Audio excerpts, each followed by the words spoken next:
Aremu olupo ogan akewi sirorun dáráyé ń gbọ́ yàgò yájú ọkùnrin lọrin apèdè mọ́pẹ́ta náà mo tún dé àfijọ́ akewi tó mọ̀jìlẹ̀ ọ̀rọ̀ alágbára gíga tó láṣẹ ìwà láyé lọ́wọ́ o ṣeun ìwọ ló nìkan dá wá sí lọ́jọ́ òní táyẹyẹ ọjọ́ bíi maryam ajike akórèdé ọmọ sayodu sì sojú wa bániṣe ọba mímọ́ tó bá wa ṣe tiwa àwa ń bẹ ọlọ́run àmójútó bá wa mójútó ọmọ ọlọ́jọ́ bí náà ọmọ ọlọ́jọ́ bí òní o maryam ajike akórèdé ọmọ sayodu o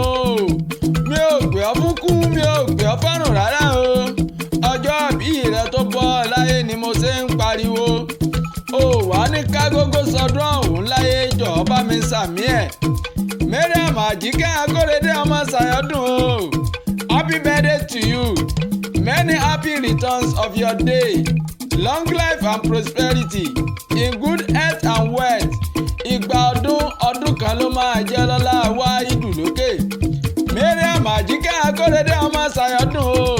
jẹ́ ń sáré kì ọ́ lọ́lé bàbá rẹ̀ tí wọ́n ti gbé bí ọlọ́mọ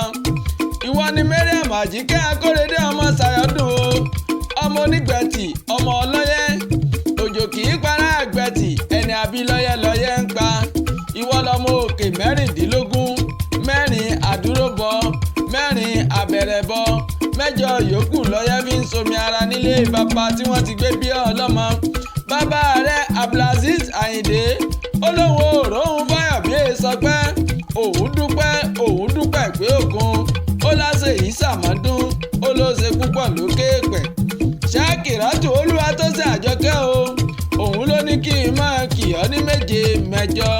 ó ló sọdún ọdún yìí náà ó ló ṣe tẹ̀mí àdúrà mi rèé o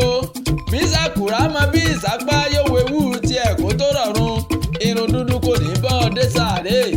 òkè lẹ́yẹ ń fọ̀hún òkè lójó tí ń rọ̀ wá lókè ló